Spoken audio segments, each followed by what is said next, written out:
movies and stories we love are gateways to see ourselves and God in new ways. Every great story borrows its power from a larger story, the story that's written on our hearts and woven into the fabric of our very being.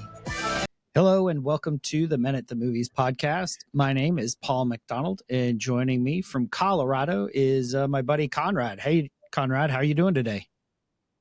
Good, Paul. Really excited to be with you, and loved just catching up with you offline before we hopped on here, and just really eager and grateful to be here. Yeah, we were one of the treasures, I think, that's easily overlooked from doing the podcast is the conversations that happen outside the recording button. Yes. Many times we'll say, as we talked about in the pre or before we started, we talked about this, but really there's a lot of connection that's happened. And even for me in the middle of these conversations, I grow and I get closer to God. And through what we sort of pull out of each other, it pulls us closer to God, which I'm like, we're over, I think 180 episodes now. And, that's 180, moments, 1 degree shifts. If you get 1 degree shifts 180 times, that's 180 degrees. I'm an entirely different person than when I started the podcast, 3.5 years ago. It's so good. It's that thing. What's the quote? It's like, we accomplish far less in a year than we long to, or we thought we could, but we accomplish far more in a decade with God as our leader, father, and initiator than we ever would have dreamed or longed to do. So it's just helpful. You've done it for 3 years. Like, oh, buddy, buckle up. Like 7 years down the road, it's going to be sweet. It's beautiful, Paul. So just keep going. I'm super excited. Well, I'm really excited. This, you reached out, you said, let's do Peanut Butter Falcon. And it's a movie that has been on my to watch list for a long time now. Yes. So I had to watch it. So I was like, and this movie was a delight to watch. Super enjoyable, super engaging. It does a great job telling stories without actually telling you the story. Especially as you see Tyler's backstory and how he became the person he was. Yes. But you said this is one of your top 3 movies of all time. So why do you pick this one? Why did you love this one? What is it that makes it, hey, this is a top 3? I've seen it over 10 times and all that. Yeah, it's so funny. I almost hesitate telling you that. I almost hesitate like, no, don't start the podcast like that, Paul. You're going to get everybody's expectations up high and they're going to be just disappointed. It's like me with Jimmy John's. First time I had Jimmy John's, going into it, everyone's like, this is the greatest thing ever. And it's fine. Not a Jimmy John's guy. Like it's just lunch meat sandwich. Like I can do that at home. All that to say, Peanut Butter Falcon, it is on my top 3. I think a big reason is, in the kingdom, timing is everything. I'm so aware that timing is so important in everything, in God's kingdom and in God's economy. And I watched it at a really crucial time in my life and story, which was about 4.5 years ago, I think. Yeah, it came out in 2010. Okay, yeah. So I mean, it was right in that range of I hadn't even heard of it, and it's a funny story. My buddy, best friend, like he is my ride or die foxhole dude, and he's like, Conrad, you've got to watch Peanut Butter Falcon. And I heard the name, and that alone was like, I don't think that's gonna jive with me. Didn't even look it up. Total stiff arm. Also was super busy with young marriage, young kids. Didn't have time to watch a movie. Well, he'd been kind of lovingly pursuing me. Hey, you need to watch it. Hey, you need to watch it. Finally, I had a surgery. I had a procedure done where I was actually not able to run and work out and do the things that I do for 2 days. And so my buddy shows up with a 6-pack of Blue Moon and he says, hey, you want a 6-pack of Blue Moon? I'm like, yeah, I want a 6-pack of Blue Moon. He knows the way to my heart is good beer. And he says, he says, I'll give you the, and he's a beautiful man. Obviously he's a good friend. He says, I'll give you the beer if you watch Peanut Butter Falcon over these next 2 days. I said, buddy, I'm in. So I find myself in a very rare, both season of life, but also just context of I'm alone for a day and I got a 6-pack of beer from my best friend. And the contract, the deal is watch Peanut Butter Falcon. So I watched it, and I resonated so deeply with Tyler. It just wrecked me. And then I watched it again, and I watched it again and again, not on the same day. This is like over a period of time, though, over this season of life that was very crucial for my heart and story. And I kept watching it. I found out, like, at first I thought, oh, I'm Tyler in the story. And then I realized, no, I'm Zach in the story. And then I realized, wait a second, part of my heart is Tyler in the story. And part of me is Zach in the story. And so it just began this thing of me sitting in it with God for years. I would listen to a trailer on a walk or a run. I would listen to my favorite scenes that we're going to go through on a walk or a run, and I would journal about them. And I was experiencing, I think, as you look at the story, and you listeners will just have to watch the movie. But as you look at the story and watch the movie, one of the primary reasons I love it is it starts off with 3 people, and they're isolated. And all 3 of the people have actually lost family. They have lost home.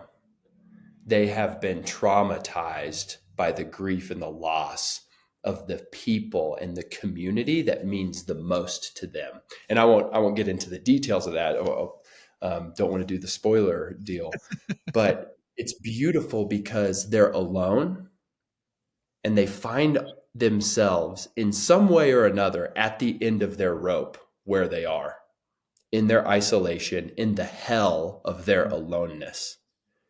And it for me, it's that beautiful piece in the message where Jesus is teaching and he says, blessed, you're blessed when you're at the end of your rope. With less of you, there's more of God and his kingdom. And so I see these 3 people that are at the end of their rope, and they launch into a journey, into an adventure, into a story. And they are searching for the restoration of family. More accurately put, they're searching for God's family to come and be fulfilled, embodied, and experienced in their lives. And the whole time, the Father is chasing them down, and he is interconnecting and weaving the tales and the stories of their lives into one beautiful picture. And there is this reality that apart and isolated, they have these limits. But as they get closer together and as they sort of converge, and as the Father converges them together, you see the power of God. You see the power of his affection. You see what is possible in some of our deepest pain. You see deepest possibility of God's affection and his family in some of the deepest pain of their lives. And so it just moved me. It stirred me. I dare say it would even change me and helped me see myself and the parts within me more clearly, more lovingly, and just with more hope. So that, by way of prologue, that's a quick. And if that's not enough intro. to make you want to go watch it, I don't know what will. So we're going to try something. Since Conrad, you sort of set up the overall arc and the framework and the themes that really connect with you. We do put our podcast on our YouTube channel at Minute the Movies. So check that out. If you guys are more of the visual types, we're going to try to pull the trailer. We're going to play it.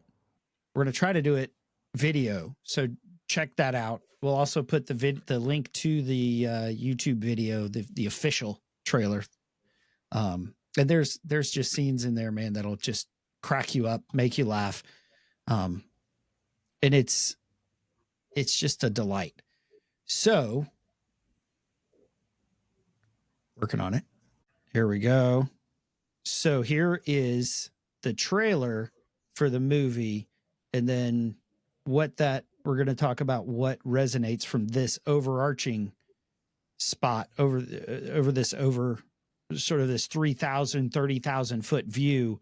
And then we're going to start scuba diving, parachuting into this actual scenes that really spoke to us. Beautiful. There's sheep in this world, and there are wolves in this world. And I know that you two boys are just two weary travelers who lost their way. So, we're gonna clean you up right with a baptism. I'm more of a baptism by fire type. Okay. Come to my wrestling school and become a badass. That's what he wants to do with the rest of his life. Yes, it is. You let a half-naked boy with Down syndrome who has no idea how to get along in this world just slip out from under your nose. You two are close. We are. Well, then you'll figure out where he's at and you'll bring him back. Are you following me? Maybe we could be friends and buddies, bro dogs, and chill. Have a good time. So the wrestling school's in Aiden? Yeah. One long road leads all the way down. I'll drop you there then. I'm looking for a missing person. Have you seen him? Little man on a lamb. Met your girlfriend back there, Eleanor. 2 bandits on the run. Oh, yeah! Rule number 1, don't slow me down. Rule number 2, I'm in charge. Hey, what's rule number 1? Party. No, not party. You have a young boy with Down syndrome in the middle of nowhere. All right, well, while you've been doing paperwork, we've been doing something called living. Oh, man! Tell her I'm going to give you all of my wishes for my birthday.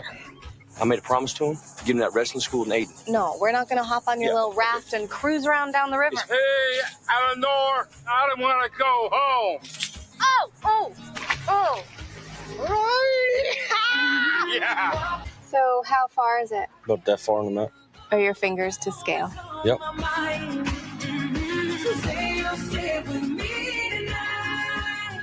I think it's time for us to go back now. We could be a family. Friends are the family you choose. Wrestlers got alter egos. You need a name. Falcon. Peanut Butter Falcon! Oh, it's so good. It's so good. I can't watch that, Paul, and not smile. Right. I can't watch that and not, my heart, as I'm observing it, is just saying, yes, there is a bigger story than Conrad. There's a bigger story than Conrad being happy and feeling good and doing what he wants when he wants it. There is a story of family, and I need family. And family needs me. I look at that trailer and I'm just like, oh man, Zach is this beautiful young man with Down syndrome. And he is the epitome of what it means to have a good and noble heart, right? He's the picture of it. And yet he's really innocent because of that good and noble heart. And you're looking at it and you're going, oh, his innocence, it's his heart, his goodness. It's going to be a liability. It's going to be a liability to the story. It's going to get Tyler in trouble. And you look at Tyler and you go, ooh, Tyler's toughness and his hardness. It's good. But it's going to get Zach in trouble. And then you have this third energy. It's beautiful because it's almost this like Trinitarian picture. And you have Eleanor, and those two knuckleheads need Eleanor. And also Eleanor needs the two knuckleheads. Right? I think everything about that trailer is 100% on. There's one thing, if I was the director or the guy who wrote the script, that I would change in it. And it's that scene, you see the little clip when Zach picks up the keys and he says, Eleanor, I don't want to go home. Basically, Eleanor's trying to get Zach back in kind of a small and safe story that she can control and manage. And he says he doesn't want to go back there. But what's actually true is, hey, Eleanor, I want to go to my true home. I want to find a new home. I want to find where God is placing me in family. And I don't know much, Eleanor, but I know it's with Tyler, and I know it's with Tyler on this adventure. And then you finally get Eleanor joins, and off we go, and it's beautiful. Well, and in Psalm 68, it says God places the lonely in families.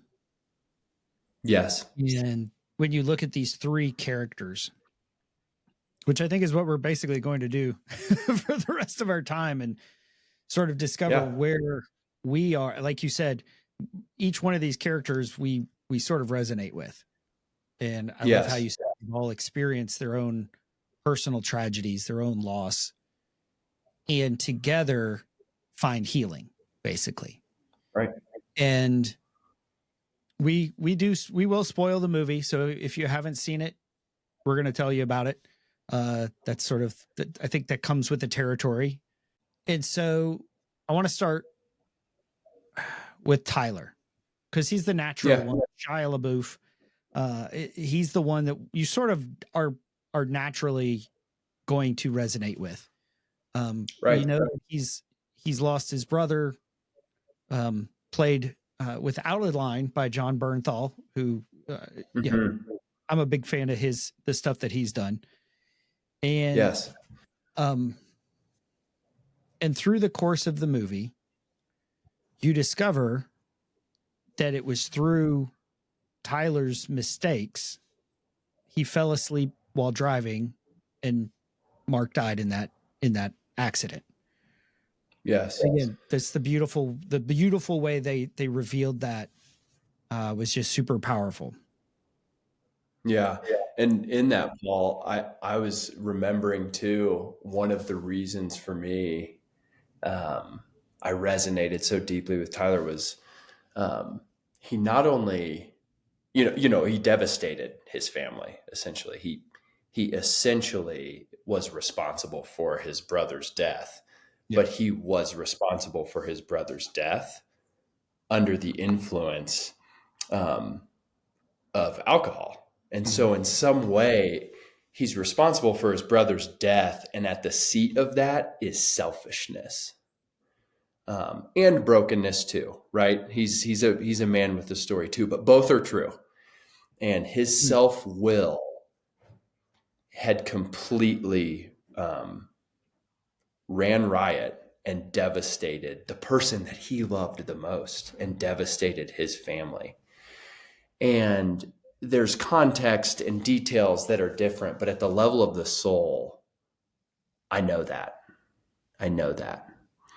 And I know what it is like to be the man who, in brokenness and in self-will, harms others that he loves. And in that scene, and maybe we go to it if you're ready for it. That scene where we actually see the storyline, or maybe we hold off on it, but you see this redemption and this hope and this possibility, even for Tyler. And the beautiful thing about it in this story is Tyler doesn't set up the redemption for himself. He doesn't go looking for the redemption. The redemption goes looking for him. Right. He doesn't go looking for God. God is chasing him. Right. And that for me is what enthralled me with it. It's what enamored me with the story, was this idea of Tyler simply just kept waking up every morning. And he found himself a man pursued by God in a bigger story than him. Right. Because Zach escaped from he was in a nursing home. He's a 22-year-old in the nursing home just because he had no family. And Eleanor had the approach, Zach, you can't take care of yourself out there. You need someone to look after you. Right. And, she is sort of the mothering role, the keeping it safe, as you mentioned earlier, the control. What is most essential is keeping him safe. And we see Tyler, it's almost like they're not angels, the angel on one shoulder, the devil on the other. Yeah. But Tyler's a man struggling, not just because he's responsible for the death of his brother, but the bad guys, right? Duncan and Rat Boy. I'm Yes. just appreciative that you pieces of your heart didn't connect with Rat Boy. Those guys are villains, man. They are. And they're villains. Like, I have issues with storytelling when they make the villains like super obvious, one-dimensional characters. And you can see these guys, again, they're protective of what they have. They're scavengers. They live a life of scarcity. And they said at one point there are 10 licenses to crab out in the Outer Banks. Another reason I love this movie, living in North Carolina, my family would travel to the Outer Banks over the summer. And so that area brings up good memories and good vibes for me. Right. And so, but Mark, Tyler's brother, had one of those licenses. Mm-hmm. These guys took it. It should have been Tyler's, but he was unable to hold on to it. And he then became a guy who's sort of scrapping and fighting. And he's stealing their crab pots and then setting their stuff on fire and then running from them.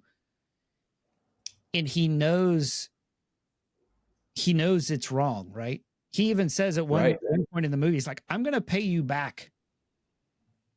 And you don't get like, he's just saying that to try to get off the hook. He's actually like, what happened, I think, blew up beyond what he anticipated. Like, I didn't. Yes. Well, and even like part of him coming to the end of his rope was he was not only unable to hold on to the crab license for him to basically provide for himself, right? He was also unwilling. There was something in his soul that knew it's time to leave. It's that holy time in a man's initiation and in his journey where he must leave his home with a small h to find his home with the big H.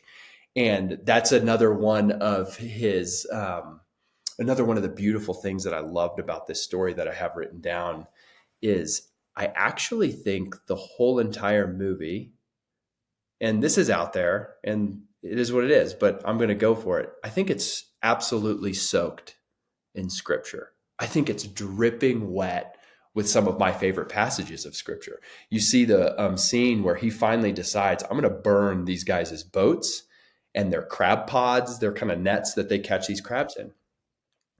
And it just echoes in my heart when Jesus, and you see the symbolism of even the fishing and the boats and the nets, when Jesus says, come, follow me, put your nets down, leave your boats, I'll teach you how to fish for men.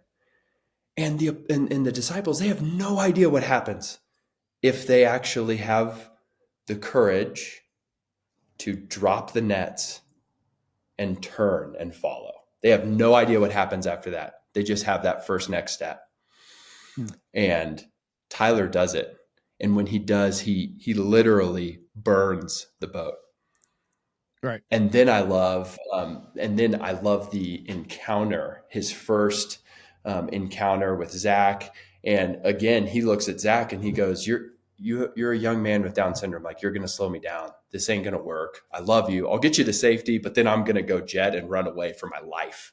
It's all me centered, self-driven. It's the story that is all about Tyler, right? And somehow, some way, he has to come back, and Zach is in trouble. Yeah. He finds Zach in trouble. Zach's drowning. And this is such a ferocious scene, but the short of it is Tyler jumps into the water, and the scene is beautiful. You can see him plunge into the depths, pick up Zach, and he saves Zach. And it's the scene, or it's the scripture, the verse of, unless you become born again, unless you are born again, you won't be able to fully understand this kingdom thing. You won't be able to participate in my kingdom. When Jesus says that, he was baptized in that moment. He dives into the water. And then the beautiful symbolism of the whole thing of he actually went underneath the water like a formal baptismal rite. And when he emerges a different man. Because not only did he perform the ritual of baptism, but he performed the heart surgery of baptism because he risked his life to save Zach. So he pulls Zach out of the water, and then that's when their journey begins.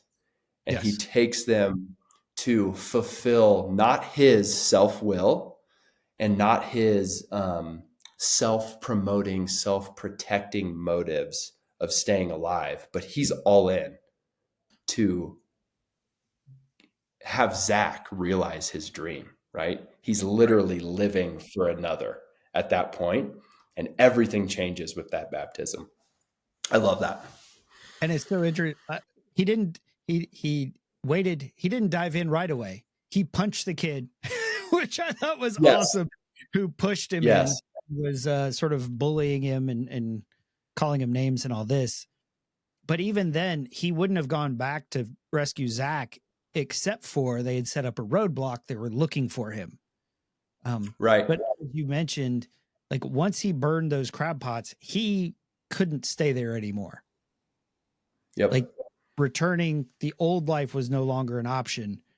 And there's something to, and you would see these flashbacks throughout the movie of his time with his brother Mark, almost like echoes of who he truly was versus who he became, because that's what trauma and losing our family and that sort of isolation can do to you. And you see the beautiful honesty and humanity of it, of he missed his brother. Yeah. He lost his brother way too soon. Death visited his family before it should have. And yet it did. And yet, in the midst of that grief, he still had to go. He still had to leave. He had no choice. It's really, really beautiful. Paul, I would love to jump into whatever clip you think fits best here, and let's riff on that, man. Yeah, I'm seeing this next one because as they are sort of becoming, as it said in the trailer, friends, road dogs, buddies, whatever phrase you wanted to use. Yes. They're finding out about stuff. Tyler knows way more than he wants to about Zach because Zach never shuts up. He's always talking. Yeah. Tyler. He's like, what? Yeah. Almost like living with a 3 or 4 year old, right? Dad. And so he knows he can't swim, but they get to this point in their journey as they're going across country where they have to swim. There's no way across it. And Tyler's going to make, between the pants and the garbage bag, he's going to make a little raft for them to get across. And what he says in this moment, and I want to frame this conversation against what you had said, leaving your small H home to move towards your capital H home. And for me, I can't help but notice the connection with our previous conversation before we started recording of how you left family.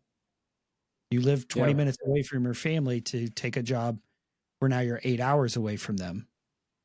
Yeah. Very similar process of leaving the small H home in pursuit of your greater story and your greater adventure. And I think so that's sort of the framework, the backdrop I have for this conversation between Zach and Tyler. Wrong one. It is too far from the outside. Yeah, well, we ain't got many options. I walked through 2 days of Broward Day, so you can't go back the way you came. So we're going swimming. You got a better idea? We could get a plane. Take your pants off. I can't swim. Yeah, I know you can't swim, but you can float. Zach, I need you to listen to me. That bag and them pants are gonna hold air. They're gonna float you. Do not let go. You hold on with everything you got. I sure as shit don't want to have to go swimming over there thinking about you sinking us. And I don't want to dredge the bottom for your body. You understand? Tyler, am I gonna die? Yeah, you're gonna die. It's a matter of time. That ain't the question. Question is whether they're gonna have good stories to tell about you when you're gone. And don't be a bitch. Let's go. I love that. It's so good. It's so masculine. It's so honest. It's so beautiful. I love the am I going to die? And the answer is yes, right? It's a conversation we had a few months ago of will I come back? No, you won't. Somebody different will come back, right? And it's exactly what Zach needed, and it's exactly what Tyler needed in the moment. Tyler's again practicing living in a story that is bigger than him. And Zach is too, but he's kind of like, I don't know if I can do this. And Tyler's this older brother figure of like, yeah, you can, you will, let's ride. It's really beautiful. Yeah. Now don't quit being a bitch and come on. And maybe he could be a little more tactful, we could say, but I appreciate his direct nature. If you go back to the trailer where he's watching the video, Zach is watching the video of the saltwater redneck. And the invitation is come to this school and become a badass. Because what has Zach's life been marked by up to that point is basically being abandoned, being controlled, placed at the whims of the state. And he's been labeled a flight risk because he just wants to get out and live a life. He's like, I am in this retirement home with all these old people and I don't belong here. Right. And they kept telling him, yes, you do. And he's like, no, I can handle it. And I think me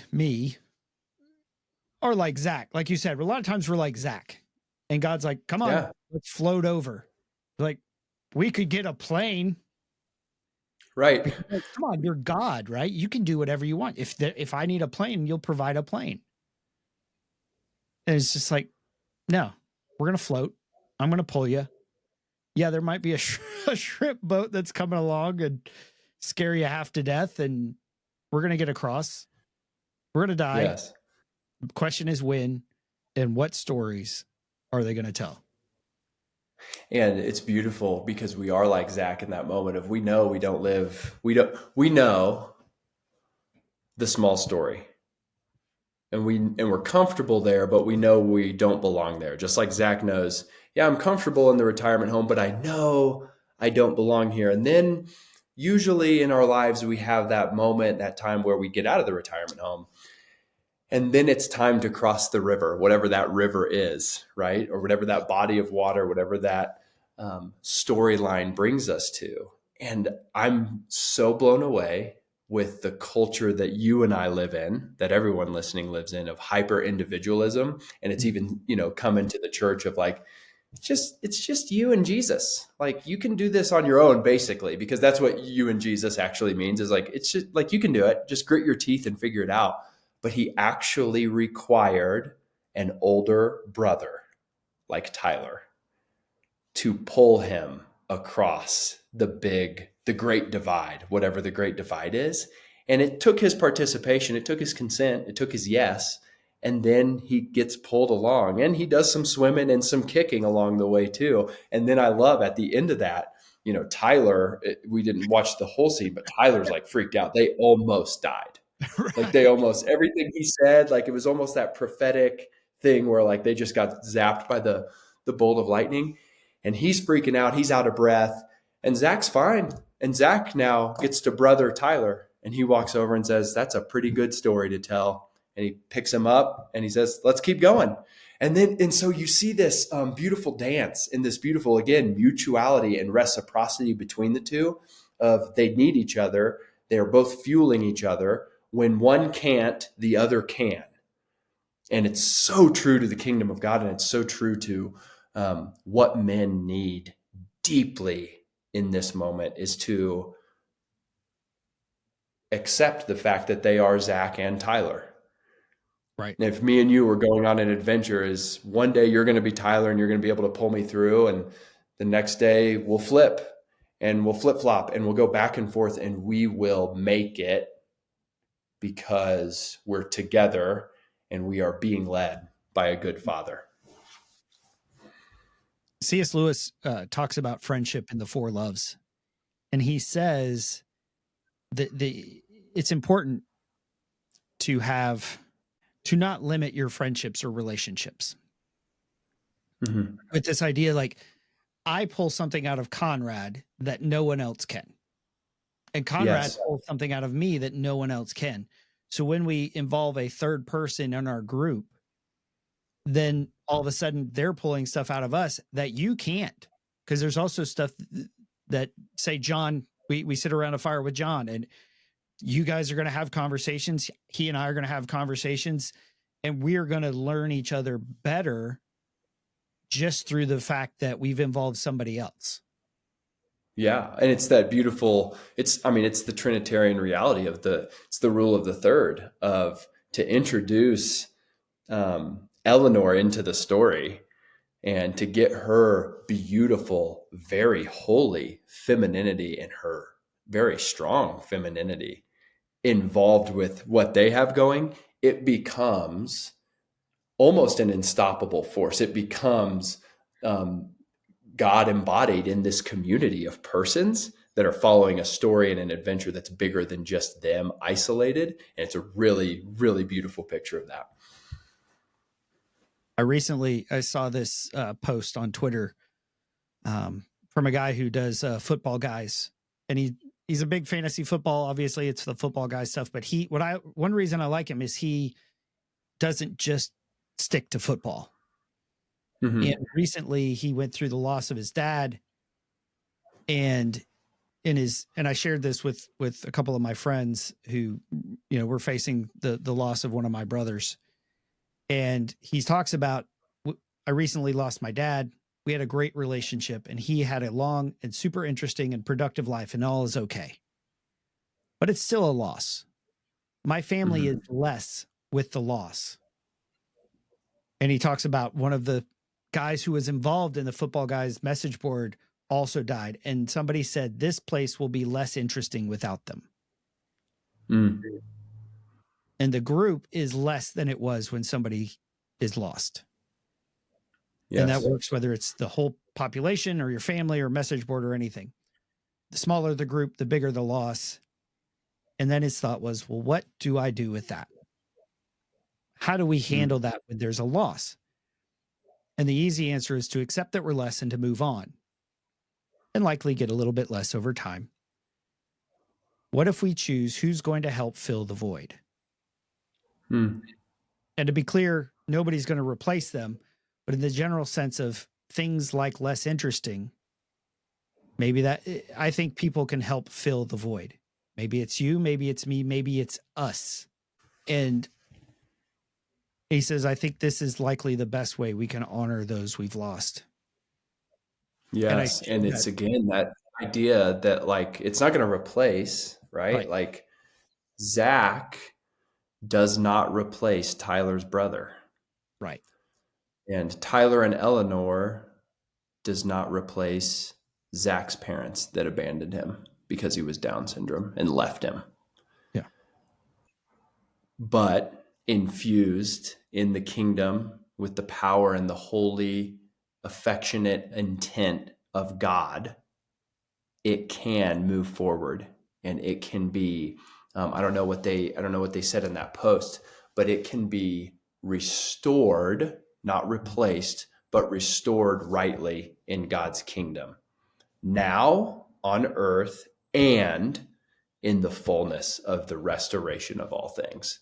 And if we're willing to hold that tension of, yeah, it's not replaced, like he doesn't get Mark back yet, he doesn't get his brother back yet, but God's pursuing me and I'm willing to go with him on this journey. If we're willing to hold those tensions together and willing to look forward with hope to the day that we do get everything that we longed for, needed, and were meant to have back, then we can become unstoppable.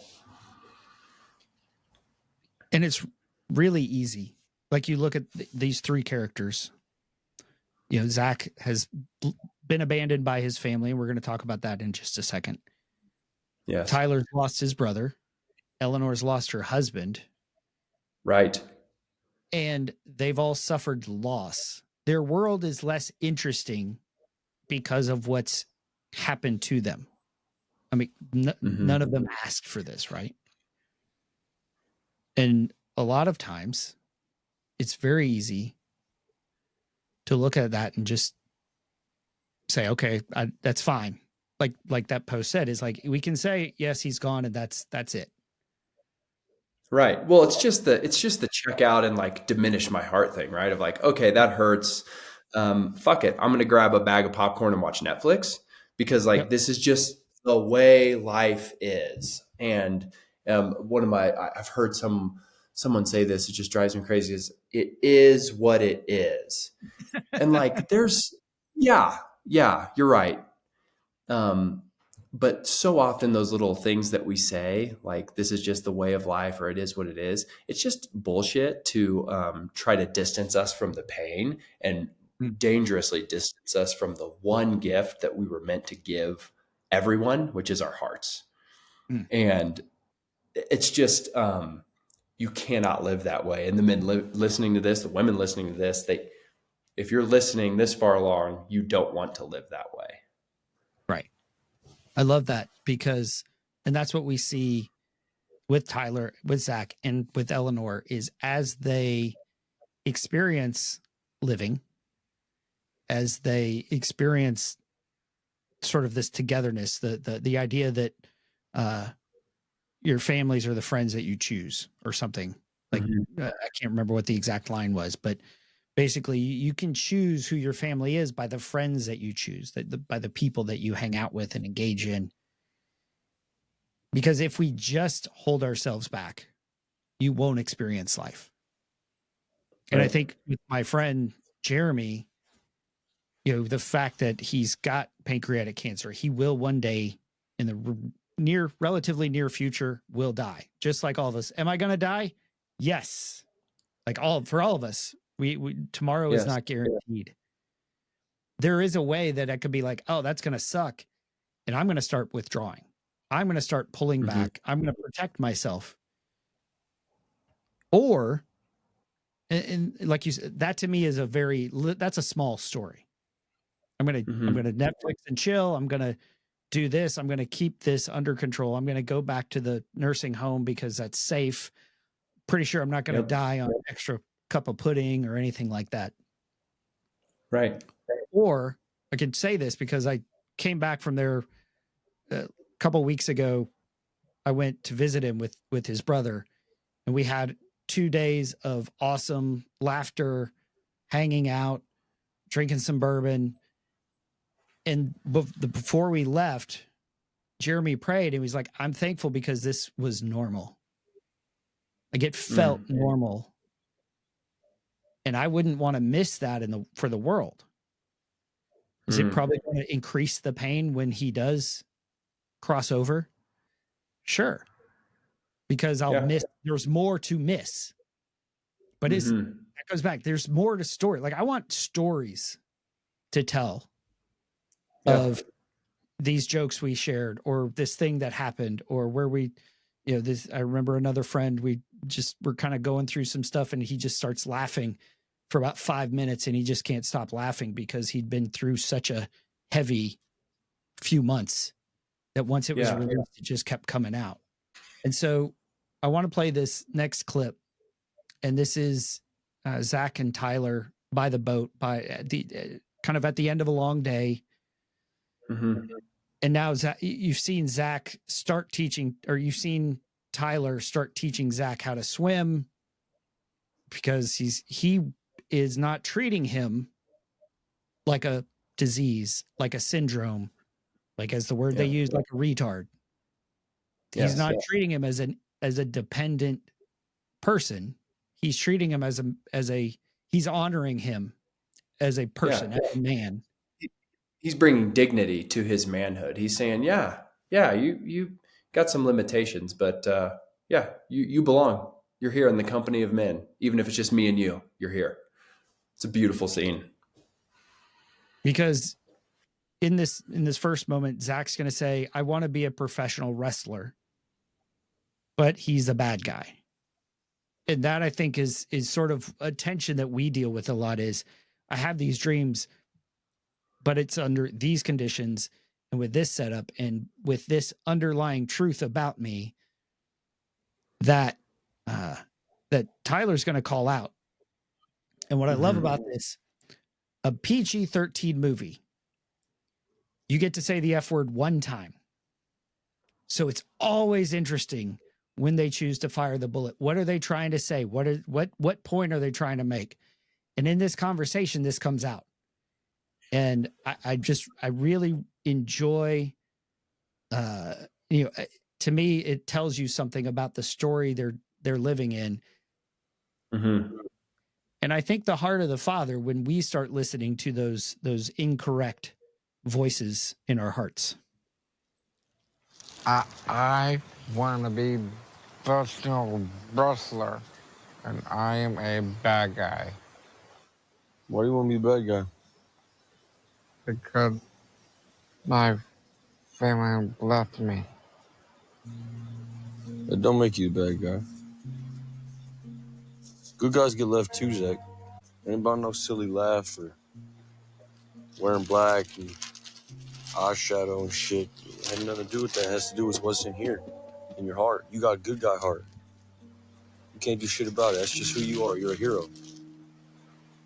I can't be a hero because I am on Down syndrome.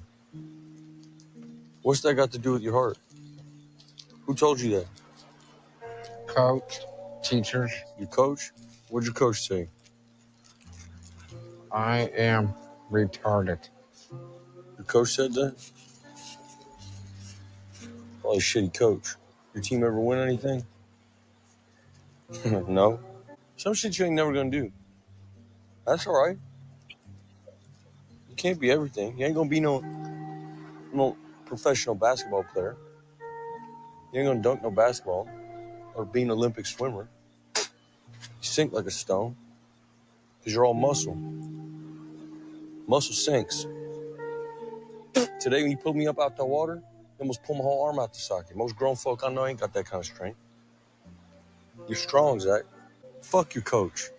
And you had mentioned earlier about how scripture keeps showing up. Yeah. And what does Tyler ask Zach? Who told you that? Yes, it's right out of the garden, right? It's as ancient and as beautiful as Genesis 3. Yeah. Who told you? Who told you that? It's really beautiful. I have written down here. I was aware of in this scene.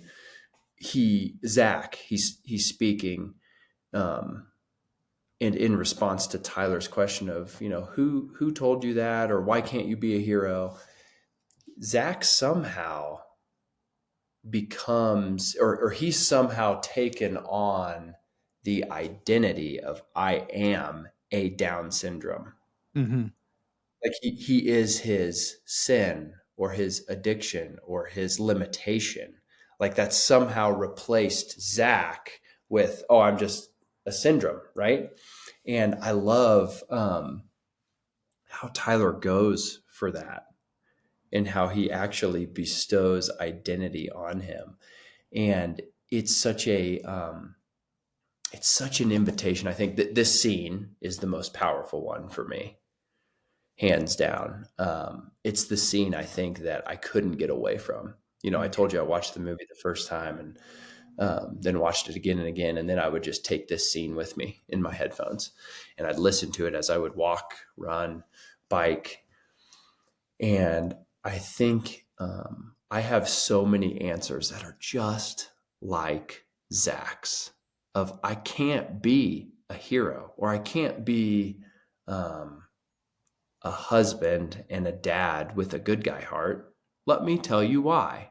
Right. I'm blank, right? And everyone listening can do the same thing. I can't be a hero because I drink too much or because I'm way too anxious or because I piss my money away regularly or because I'm in debt. I can't be a hero because I eat too much or I eat too little, right? Whatever version it is, I can't be a hero because I'm addicted to whatever. And it's the Father saying, no, no, no. You might contend with that. There's very real limitations. There's very real brokenness, sin going on. Tyler names that, you know, he ain't gonna dunk a basketball, buddy.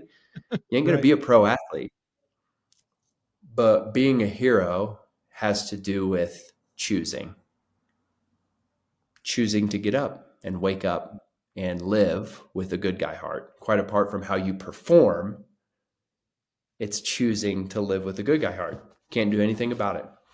It's what's in here. And I love the beauty of that scene, and what actually wrecks me the most is the part after that. So Paul cut the next part out. Right after that, Zach continues the conversation and he asks Tyler a question.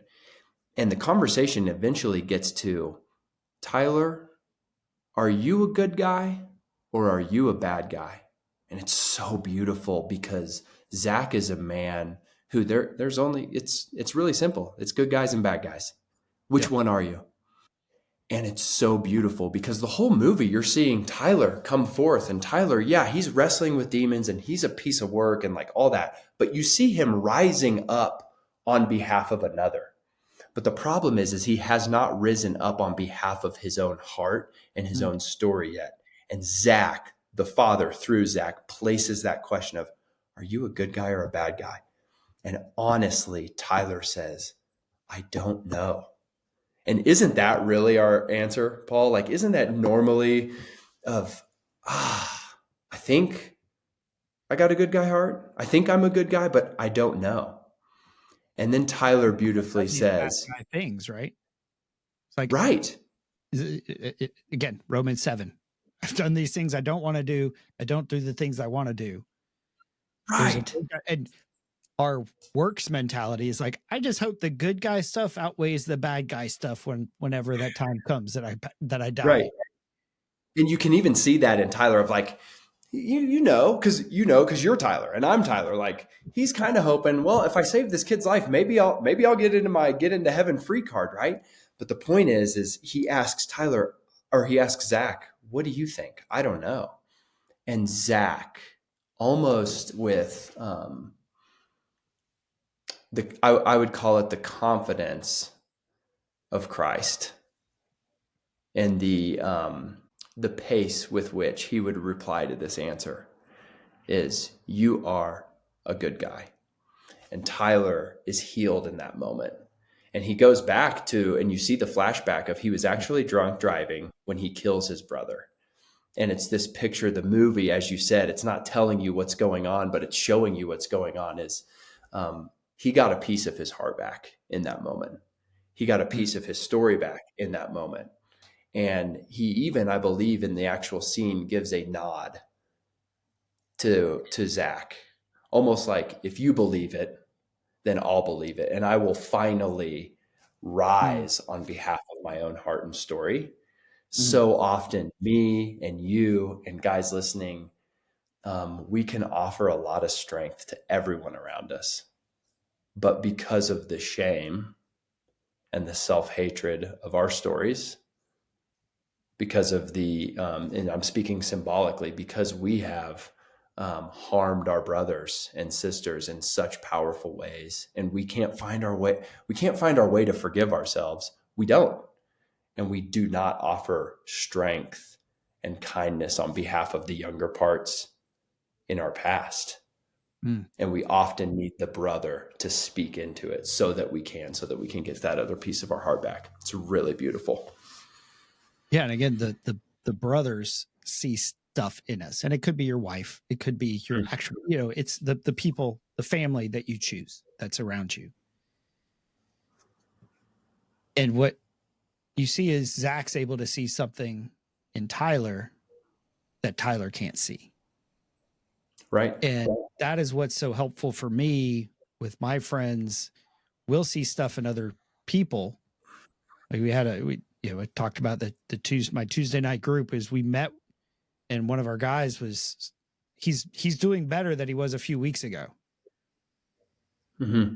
But like this idea of the sustainability, the idea of who is, as he's sort of pursuing work, as he's feeling pressured by work, like who are the ones that are sort of suffering the most? Who are the ones who is the question we asked is, who are you afraid of disappointing? And his answer is everyone. Mm-hmm. Disappointing work, these other guys, family. But sort of, I think our default answer is, well, the family's going to be there regardless. So it's safe to disappoint them because they're going to stick around, because what else are they going to do? But to flip that and to say, is that really who you want to be? That, and again, to sort of twist that and say, that's not your good guy heart. Your good guy heart isn't to continually disappoint your wife with how much you're working, for her to resent your job. And on the other side, I recently made a decision to step away from something I've been a part of for almost a decade. And it's not because I'm too busy. It's just because I felt like we're moving in different directions. And I felt frustrated because I was like, I want to move in this direction. It wasn't looking like how I thought it should look. And I got to the point where I'm praying about it, and God's like, you don't have to do this, And so I stepped away just because I'm like, I can cover in that idea of guarding your heart. That's frustration, angst, all this stuff I don't need to deal with. And God's given me you don't have to decide. Yeah. And in those situations, as I step away from it, as will happen when we make decisions, 2 days later, have I made this terrible mistake? What have I done? You think of all the things that you enjoyed about that mission. And you've got those brothers to say, no, you made a good decision. I'm proud of you for making this step, because I know how hard it was for you, because this has been such a big part of your life. Yeah, take the time, find some separation, learn to miss it, so that maybe after a season you might come back. But it's all open-handed. But to have those brothers to sort of remind you, no, you're good. Don't worry about that. You made the decision. You're walking with God in this. Continue on. You need that encouragement when you're plagued by all those internal voices that are saying, oh, I screwed up. Oh, I shouldn't have done this. I'm gonna miss this. I'm gonna miss out. Whatever it is, to encourage you to keep walking the path that God's leading you on. Right. And it's just that beautiful picture of why we can't do it alone and why we need each other. And I think that's a beautiful movement towards, if you got it pulled up, if you can, the name scene. I think it's a few days later now. They're still on their journey. Eleanor has still not come into the picture fully yet with their tribe. But there's a holy moment where I think Zach has now learned how to swim. They've lived some miles together. They're on the road. Yes, they have been baptized in more ways than one, not just with water, but with fire. And you see in this scene how necessary it is for a man to receive a new name, a new identity from the living God. And this is a beautiful picture of it. You need a name. What's your name? Falcon. Ooh, Falcon. Falcon. That's a good name. Hold on. Ooh, I got an idea. Hold on. Right there. Wait right there. You gotta make a uniform. Falcon uniform. Hell yeah. Falcon. Hey! Did I tell you guys some of that peanut butter? Yeah. It ain't snack time. It's jack time. Here we go. Woo-hoo. We need war paint. Yeah. I need peanut butter. You want me slick? The peanut butter Falcon. Get it up! Pick that sucker up! You got all the power! Power to push it, push it, push it! Hey, you got it! I think I just have to say, you don't you don't quit being Down syndrome. But you do outgrow it. And you outgrow it because you've been given a new name. And you could plug almost anything into that. And there's the very real limitation. Like Zach he will be a man who is beautiful, good, and true that has Down syndrome for the rest of his life. But it's more true that he has now become the Peanut Butter Falcon. And it's true for you, Paul, and it's true for me and the men listening, that we don't stop sinning, right? We don't stop our addictions, our wrestling matches with anxiety and depression as much as we outgrow them. And and the only way to outgrow them is to receive a new name. And at the core of all those new names is son, right? And then brother, and on down the line we go. But this is such a beautiful picture. And I would love to hear your response to the scene. And by way of segueing into your thoughts, Paul, of where your heart goes, is Isaiah 43:1. This is the Father speaking, and he says, "I've called you by name. You are mine." I just love that. And I see it in this scene. What I love is, and the tee up of that was, they're like, "Oh, you're going to be a professional wrestler. You need a name. You can't be Zach. Right. That's not a professional wrestler name." And so many times I've even approached this practice of, God, what is one of my names? Reveal to me one of my names. Reveal to me some part of my identity. But what is Tyler asked Zach? What do you want your name to be? I haven't even seen that. I've watched this so many damn times and I've never even seen that. That's great. And again, and I'm just reminded, I've had a lot of discussions, a lot of therapy, and we talk about Lord of the Rings, and the hero of the story is actually Sam. The story is actually about Sam Gamgee, because he's the hobbit who goes there and comes home again. And discuss it. And my heart, when you say, well, what character would you want to be from Lord of the Rings? Well, Aragorn, duh. Maybe Gimli or Legolas. Frodo's life kind of sucks, so I'm not sure I want to be Frodo because he's got a huge burden. But at no point in my path of initiation did I say, I want to be Sam. She's like, he's Zach in a lot of ways, right? He's got a big heart. He's very loyal. He says what's on his mind. He's a simple man, but he's complex at the same time. And so over the years, as I've been talking about, I was like, Sam's what if I'm not Gandalf? What would it be like? Because they do their stuff, but the key to the story, the key to victory is Sam. The ring doesn't get destroyed without Sam. And so before I went on that weekend down to Florida,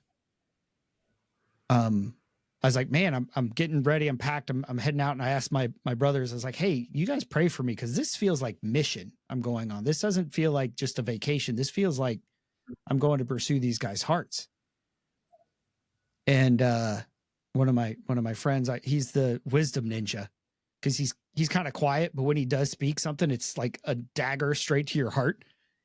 Right. And he sends this gif of Frodo and Sam hugging and says, everybody needs a Sam. And he said, Paul, you are the most human Sam I have ever met. And nothing to do but receive it. Right. I'm just like, I haven't even gotten in the truck yet and I'm crying.